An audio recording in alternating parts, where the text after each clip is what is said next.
চব্বিশের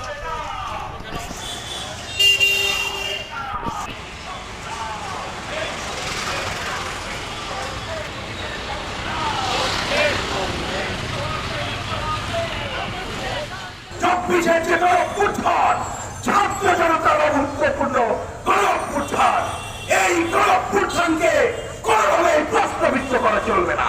গণঅভ্যুত্থানের আকাঙ্ক্ষা বৈষম্য মুক্তির আকাঙ্ক্ষা, শোষণ মুক্তির আকাঙ্ক্ষা। এই বৈষম্য মুক্তি আমাদের দেশের মধ্যে যেমন আমরা করব না আধিপত্যবাদী সাম্রাজ্যবাদী শক্তি কোনোভাবে আমাদের উপর বৈষম্য চাপিয়ে দিক, সেইটা আমরা চাইব না। আমরা ক্ষোভের সাথে লক্ষ্য করলাম এই সরকার এখতিয়ার বহির্গতভাবে করিডোর দিতে চায়, বন্দর বিদেশকে দিতে চায়।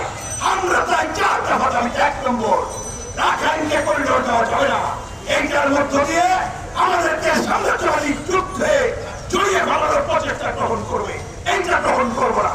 বন্দর আমাদের হৃৎপিণ্ড বলেছে, এই হৃৎপিণ্ড বিদেশিদের লিস্ট দিয়ে হৃৎপিণ্ডে ঢোকার কোন সুযোগ আমরা দেবো না।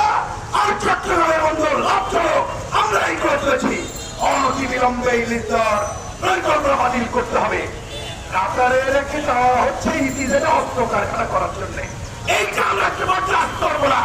একই সাথে স্টার্লিং যারা পৃথিবীর অন্যান্য দেশে মার্কিন সাম্রাজ্যবাদের স্বার্থ রক্ষা করবে করে তাদের সাথে চুক্তি, এইটা আমরা বাতিল চাই। আমার কথা না বাড়িয়ে বলতে চাই, গতকাল সকাল 9টায় প্রেস ক্লাব থেকে যে সভা শুরু করেছি, রাজপথে